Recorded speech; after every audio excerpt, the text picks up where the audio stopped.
in this episode of Chords and Coffee, we're talking about what do you do over a static dominant 7 chord. What's that mean? Well, you're just sitting there on a dominant 7 chord for a real long time, and you got to have some tools in the tackle box. You got to have more than one fishing lure, right? Tools in the tackle box, fishing lure. I messed up my metaphor, but I think you get it. You got to have some ideas that you can use over that static dominant 7 chord. Well, when does that happen? All the time. I mean, just all the time. I mean, there's songs that are just built off just grooving on one chord, right? You know, I think about one that comes to mind, Chain, Chain, Chain, Aretha Franklin. Great song, one chord, right? There's one little moment there where you have the semblance of maybe something else happening, but for the most part, it's just one chord. You think about, Shotgun, Stevie Wonder. Is that did it? Shotgun, that old Motown song, right? And then there's a bunch of other songs where you're sitting on this one chord, and if you don't have a bunch of ideas to pull from, man, that gets boring so fast. Not only that, it'll kind of frustrate you, and I don't want that to happen to you. So this lesson is going to be really helpful. Also, this will change the way, if you haven't examined this already, that you think about dominant 7 chords in a way that'll be profound, impactful, and I promise you, if this is new to you, you're going to walk away from this going, man, I'm glad I looked at that. I'm going to have to watch that again. And then lastly, what this will do for your blues playing, and when I say blues, anything, again, dominant 7 tonal center, where the greatest point of resolution is on this dominant 7 chord, which could be blues, it could be country. There's a lot of rock and roll. You know, there's a lot of music where you're just ultimately playing some variation of the blues. This will be so helpful to you. So let's just jump right into it. Every Saturday morning at 9 a.m. Central Time, we bring you a free guitar lesson with Chords and Coffee. These videos take time and money to create, and it's our free gift to you. All that we ask in return is that you leave comments on the videos and that you subscribe to this channel. When you do that, you make a massive difference in our ability to help to continue to have Chords and Coffee online for free. Thanks for being a part of this community, and thanks for watching. We're going to start with this idea. So we're going to just kind of stay in G7 dominant 7 tonal center land here. But you've heard this before, right? This kind of thing like in the blues.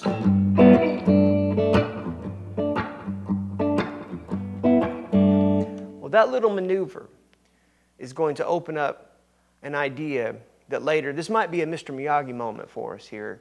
You think you're sanding the floor? You think you're painting a fence? No, you're learning to play some dominant 7 stuff. So here it comes. We're going to do this E minor. And 2 schools of thought here. If you make it this way, and that's going to be ring finger on the 5th fret of the D, middle finger on the 4th fret of the G, and then pinky on the 5th fret of the B. If you make it this way, your index finger here is free to play that G there that's on the 3rd fret of the low E. And then you just kind of switch to this. And what was this? Well, that's going to be, I'm sliding from this E minor down to this D minor. And when I do that, my ring finger and my pinky are going to stay where they were. Ring's going to be on the D string of the 3rd fret. Pinky's going to be on the 3rd fret of the B, just like it was up here. On the 5th, now it's on the 3rd. But now, I'm going to have my index finger on the 2nd fret of the G string, and then my middle finger is going to be on the 3rd fret of the low E.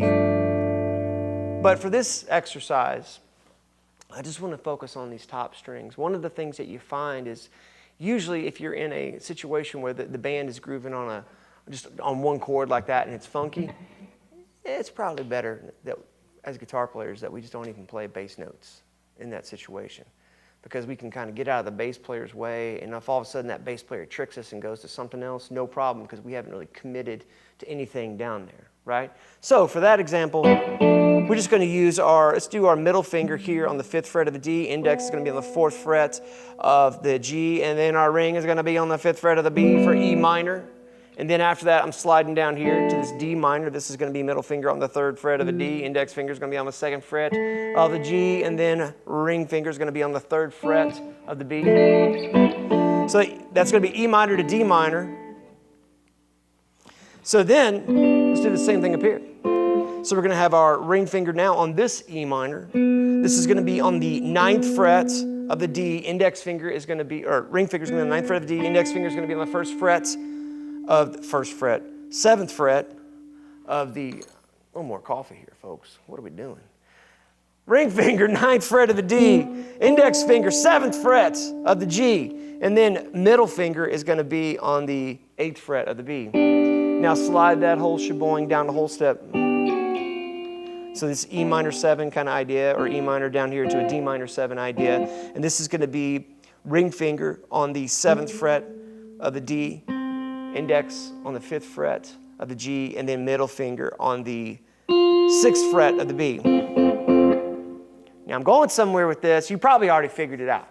If you have, just be quiet for a second. Let the rest of us catch up here. So, right? That's what we got so far. So they got that E minor 7 to the D minor, that D minor 7, that E minor to D minor, right? And then up here, let's do this G to F kind of idea. This is super easy. It's just going to be ring finger on the 12th fret of the D, the G, and the B, straight across. Right? Instantly invokes like Broadway, you know, the say the neon lights are bright, right? So you're going to have this G down to this F. The F's going to be on the 10th fret of the D, the G, and the B, right? Easy peasy. Index finger on that one, ring finger on that one. Nothing to it. And then up here, let's go. So this is going to be similar to the shape, in fact, the exact same shape that we did right here, just up an octave, right? And this is going to be ring finger on the 15th fret of the D. Middle finger is going to be on the 14th fret of the G. Pinky is going to be on the 15th fret of the B. And then you're going to slide down here to where now your ring finger is on the 14th fret of the D. Your index finger is on the 12th fret of the G. And then your middle finger is on the 13th fret of the B.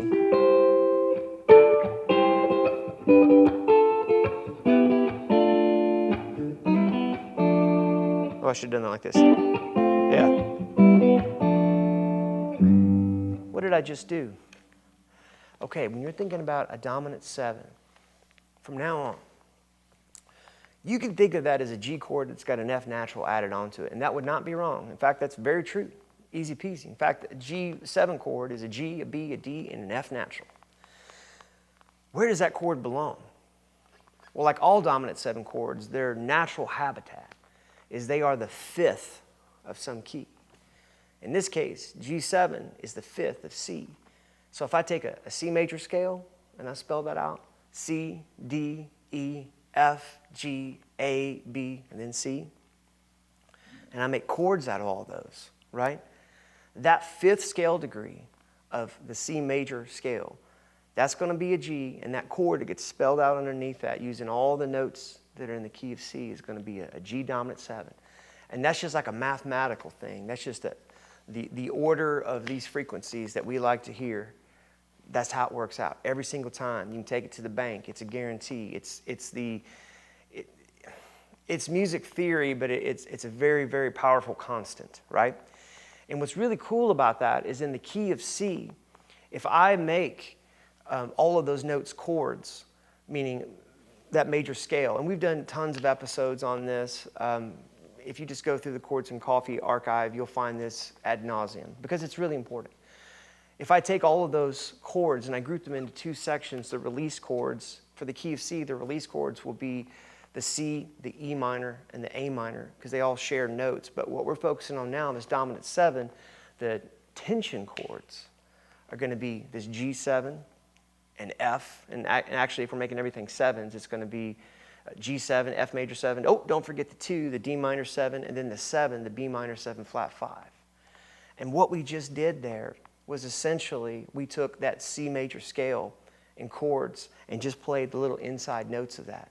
And what's amazing about this trick, maybe concept is better, because there really isn't much of a trick to it. It's just knowing that this exists. What's amazing about this is that this will absolutely free you. And what this whole lesson is going to be about is all these different wonderful ideas that are just birthed out of this notion of a dominant 7 chord comes from this other key, which is, instead of the key of G, which I used to think if it had a G in front of it, it was the key of G, but that's not true. You have to look at the whole chord qualities. That dominant 7 really belongs to the key of C, and so therefore, all those little triads that we just played that are born out of those, all the chords in the key of C, if you play those over a dominant 7, it's going to sound like all these different variations of a dominant 7, just like what we did, right? Let me show you some more. If that doesn't make sense to you, I'm going to really quickly put all of these chords on the screen. We've talked about this a whole bunch, And so I don't want to go over these chords at length, but here they are just really quick. Here's a C major 7, and you see the chart. Here's a D minor 7. You see the chart, right? Here's an E minor 7. I probably should quit saying you see the chart. Here's an F major 7. Here's a G dominant 7, the subject of today. Here's an A minor 7. And then here's a B minor 7 flat 5. And then here's a C major 7. Right? So there's all those chords. And then what we just played, you can see that's just little pieces of that. Right? So there's that would be the C major 7, then this D minor 7, this E minor 7, right? F major 7. Now we played just a regular F a second ago. That's okay. And then this little G dominant 7 here, or we played just a regular G just a second ago. And then you got this A minor 7, and then here's a little piece of that B minor 7 flat 5, and then back to the C. But if I keep all that over a G,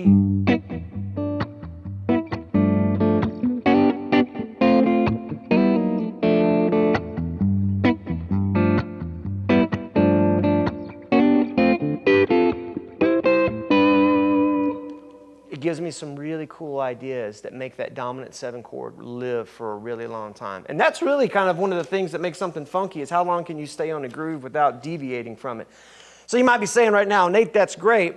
I don't know if I have all those chords, A in my hands, or B, even if I did, I don't know if they're applicable. Let me give you some different variations on that theme. So, you know this D minor chord right here, right? Well, you can also play it up a whole step as an E minor. This looks like and I like these chords because these are almost a little more, to my ear anyway, kind of smooth jazzy, right? Because they're right here on the top of the neck here with these top 3 strings. Index finger, let's put them on the 3rd fret of the high E. Let's put our ring finger on the 5th fret of the B, and then our middle finger is going to be on the 4th fret of the G. That's going to be your E minor, and then just slide it down to this D minor. Index finger on the 1st fret of the high E, ring finger on the 3rd fret of the B, middle finger on the 2nd fret of a G. Same idea, but this one's kind of got a little gift that it gives you here. So we're going to go up here to this E minor here. And this is going to be index finger on the 7th fret of the high E. And then your middle finger on the 8th fret of the B. And then ring finger is going to be on the 9th fret of the G. And what's nice about this one is that because of just how it lays out, this little soulful little trill flourish there. All I'm doing here is I'm just hitting that high E, and my pinky is hammering on and pulling off the high E, but on the 10th fret with my pinky. And then I'm going to do the exact same thing back here on the 5th fret of the high E with my index finger. Middle finger is going to be on the 6th fret of the B. Ring finger is going to be on the 7th fret of the G. And then pinky is going to hammer on and pull off on the 8th fret of the high E. That's a really cool, fun, kind of gets in that sort of neo-soul kind of territory. And then if I'm going to keep going up the exact same idea we did a second ago, let's just do a G to an F here. This is going to be index finger on the 10th fret of the high E. I'm going to have my pinky on the B string of the 12th fret, and then I'm going to have my ring finger on the 12th fret of the G, and then slide the whole thing back a whole step. Index finger is going to be on the 8th fret of the high E, pinky is going to be on the 10th fret of the B, and then ring finger is going to be on the 10th fret of the G. Well, Nate, how come you didn't do a G major or G dominant 7 to an F major 7? I kind of like the idea of the way that these chords where you got the same grip and you're sliding them. I feel like there's just a huge utilitarian return on investment there for that kind of idea. Right? Yeah, that's why. But, so let's go up here and let's do this idea here. So on this is going to be that D minor again, just like we did a second ago on. Always reminds me of Looney Tunes when I do that, right? So then, index finger on the 13th fret of the high E, ring finger on the 15th fret of the B, and then my middle finger is going to be on the 14th fret of the G. And this is going to slide back to kind of like a D shape, where I've got my middle finger on the 12th fret of the high E, ring fingers on the 13th fret of the B, and then index fingers on the 12th fret of the G. So that's all those chords.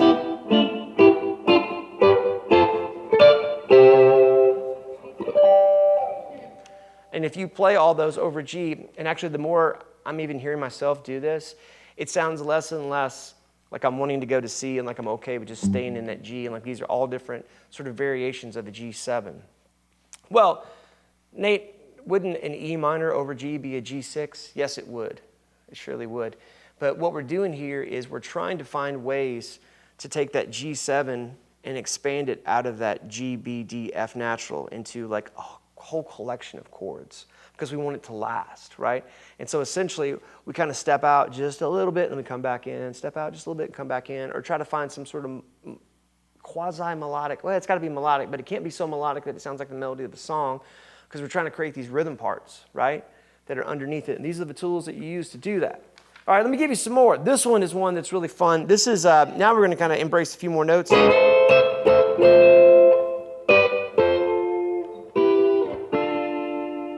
So if we went,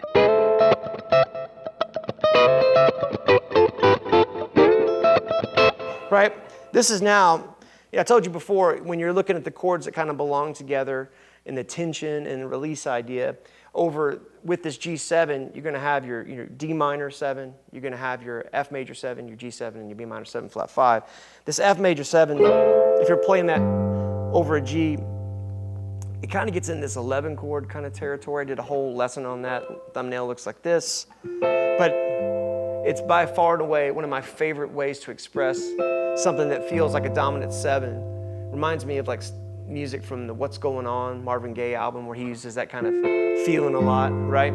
This is going to be index finger on the 12th fret of the high E, middle finger on the 13th fret of the B, ring finger is going to be on the 14th fret of the G, and then pinky is going to be on the 15th fret of the D. And then from here, I'm going to slide down to that G that we just did a second ago where I've got my index finger on the 10th fret, the high E, pinky is on the B string 12th fret, ring is on the 12th fret of the G. Same thing down here on the F. We just did it a second ago. There's the chart. You don't need to talk about it. And then E minor 7. And if you're cool, or if it makes sense, you might try to do that little flourish there, here. That's the 7, 8, and 9 right there on the E, B, and G. And then we might slide down to this D minor 7. You know, there's a variety of different ways you could do that. Just that little moment there takes a G and elevates it to something else. Here's one of my favorite G dominant ideas. This is kind of a G13. And I love this grip because essentially what we're doing is we're making an E minor. I'm gonna have my ring finger here on the 9th fret of the D. Pinky's gonna be on the 9th fret of the G. Middle finger is gonna be on the 8th fret of the B. Index finger is gonna be on the 8th fret of the A. This is so cool because you got your dominant 7 as the lowest note, and that is rubbing against the bass player in a way that just instantly adds a little tension. But it especially in a 3-piece band, or even if there's enough sparseness in what's going on, it just creates a really cool rub that I really love. So like something like this, you might, or something to that effect. What am I doing? I'm just taking that grip I just gave you and just sliding into it, and then I'm going to hit this D minor with my pinky here on the 10th fret of the G, the B, and the high E.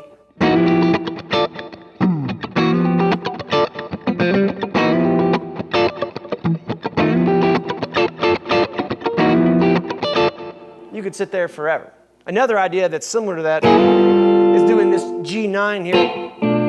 And so this is going to be, on this G9, I'm going to have my middle finger on the D string of the 5th fret. I'm going to have my index finger on the G of the 4th fret. And then my pinky is going to be on the 6th fret of the B. But then I'm going to take my ring finger and put it on the 5th fret of the high E.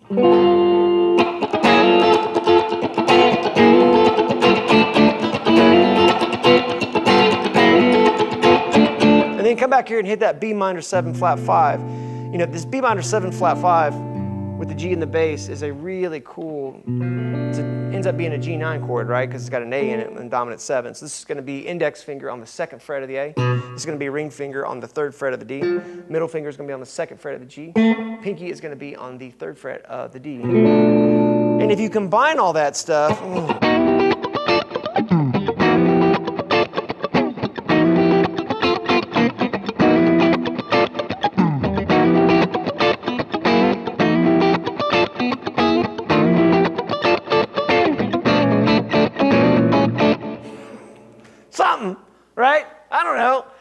lot of different ideas there, but it's the kind of thing where if you fool around with a metronome, just have a metronome going, or even if you got a band and you say, hey, let's get together, and let's just groove on this, you'll end up writing something cool.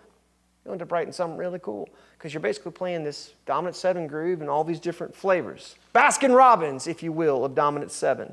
So with that, how do I apply this? One of the best ways to apply this is that even if you don't want to, just practice vamping over one chord, man, oh man, get this into your blues playing. What do you mean? Well, look at these chord shapes. For example, this little E minor shape here. I feel like this is just a gift of a cool thing to play that's not just another scale idea, because if you play these notes one at a time, even that already. And then if I start adding pentatonic scale to that, let's see.